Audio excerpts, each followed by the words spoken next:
안녕하세요. 박상입니다. 북한의 정치와 사회. 이번 강의는 보천보 전투, 역사적 사실과 역사적 허구에 대해 이야기해 보려고 합니다. 그러기 위해서 이번 강의는 북한이 공산화되는 과정과 조선민주주의 인민공화국을 수립하는 과정을 역사적으로 먼저 개괄하고 본격적으로 보천보 전투를 다루어 볼 생각입니다.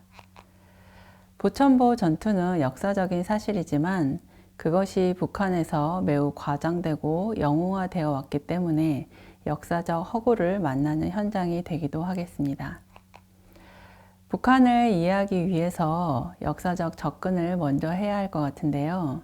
그래서 북한의 조선민주주의 인민공화국 수립 과정을 먼저 간략히 살펴보겠습니다.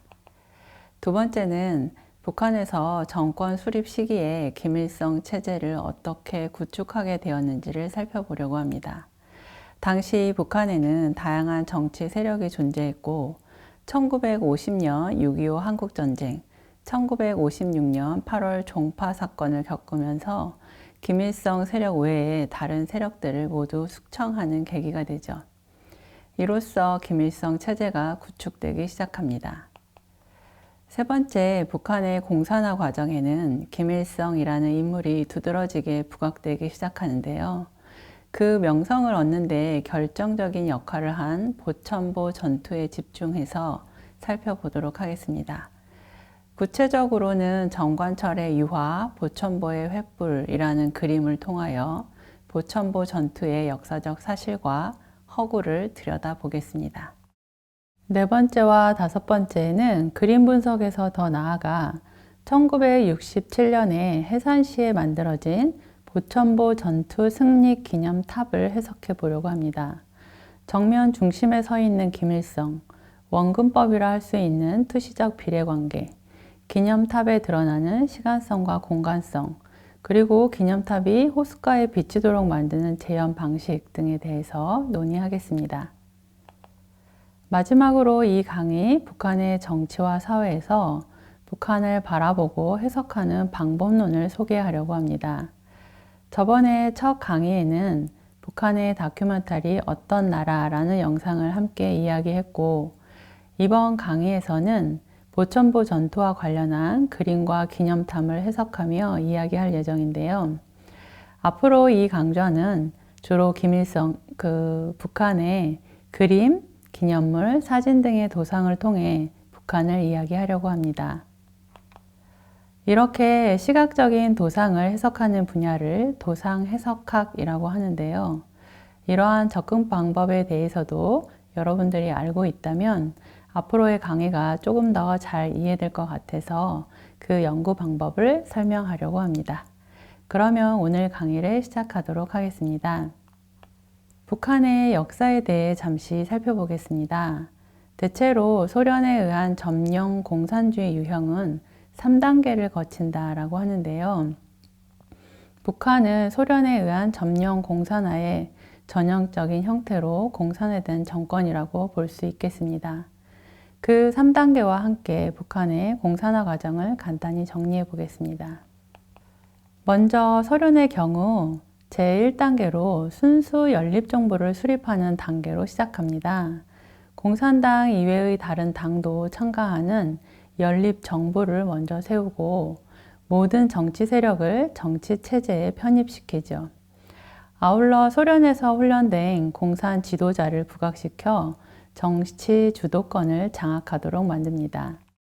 북한의 경우 1945년 8월 26일 평안남도 건국준비위원회를 연립정부 형태로 개편시켜 토착 민족주의 세력을 대표하던 조만식 선생의 조선민주당과 그리고 소련에서 함께 북한에 들여온 김일성 등 공산 세력과의 좌우 연립 정권을 세우려고 시도하게 되죠. 하지만 조만식은 신탁 통치에 반대하게 됩니다. 제2단계로 공산당이 주도하는 연립정부에 다른 당도 참여시키거나 이러한 당의 내부에 공산당원을 투입하여 내부적으로 공산당에 예속된 형식적 정당으로 개편시키는 단계를 거치게 됩니다. 북한에서 소련은 1946년 신탁 통치를 반대한 조만식 선생을 감금하고 조선민주당을 개편하여 공산당으로 대거 입성시킨 후 당을 장악하도록 하는 조치를 취하지요. 그리고 3단계로 공산당 1당 지배의 통일 전선만을 남기는 단계로 마무리하게 됩니다. 북한에서는 여러 갈래의 공산주의 정당 등을 김일성 주도의 공산당에 합당시켜서 1당 지배체제를 구축하고 그리고 1948년 9월 9일 공산당 1당 지배 정권인 조선민주주의인민공화국을 출범시키게 됩니다. 그러면 이제 북한에서 조선노동당 창당 과정부터 먼저 살펴보도록 하겠습니다. 북한 정권의 모체는 조선노동당입니다. 조선노동당은 당시 여러 갈래의 공산주의자들의 연합체로 출발했죠. 그 과정을 한번 보겠습니다. 해방 후 김일성이 소련에서 귀국했을 때 이미 서울에는 박헌형을 당수로 하는 조선공산당 중앙이 결성되어 있었습니다. 이러한 상황에서 김일성은 북한을 독자적으로 관장하는 당 조직을 결성하려고 했고 이것은 미소의 분립 점령으로 인한 남북한 정세가 긴장된 상황에서 소련의 이해와도 일치하는 것이었죠. 그래서 조선공산당, 북조선 분국이 만들어지게 됩니다.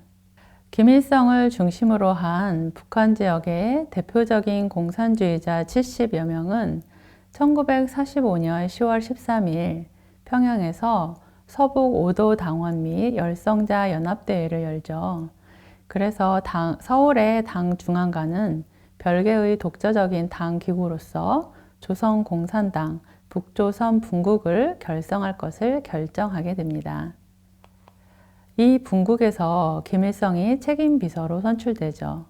분국은 1946년 7월 27일 북조선 공산당이라는 이름으로 서울에 있던 조선공산당으로부터 분당하였고 1946년 8월 28일 조선민주당, 신민당을 흡수하여 북조선 노동당으로 개편하게 됩니다. 두 번째, 조선노동당 과정을 보겠습니다. 1946년 11월 서울에 있던 조선공산당도 인민당, 신민당 좌파를 흡수해서 남조선 노동당으로 개편되죠.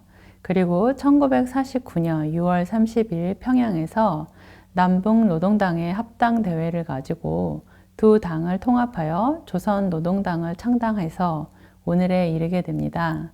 조선노동당의 초대 위원장은 김일성, 부위원장은 박헌영이었습니다. 그러면 인민공화국 수립 과정을 살펴보겠습니다.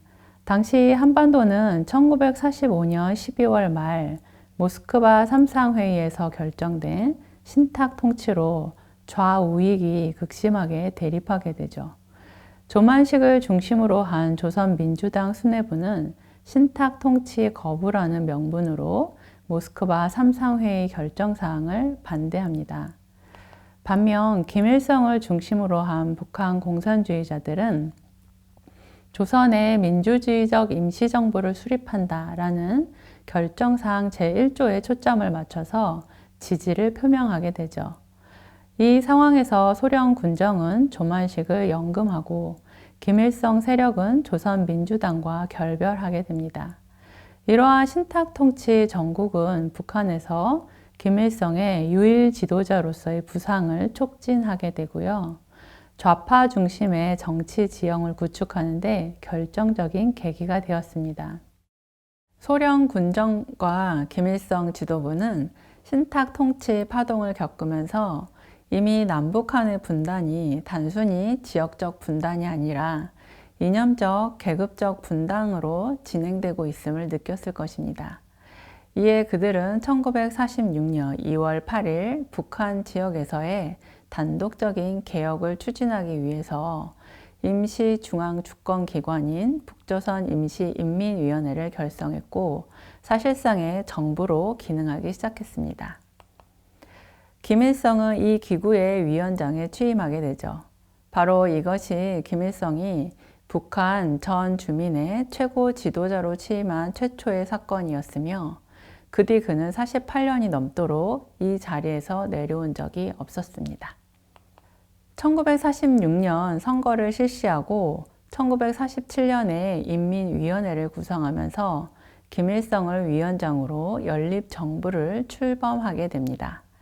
1948년 북조선 인민위원회는 인민군을 창설하고 4월 29일 헌법 초안을 채택하였습니다.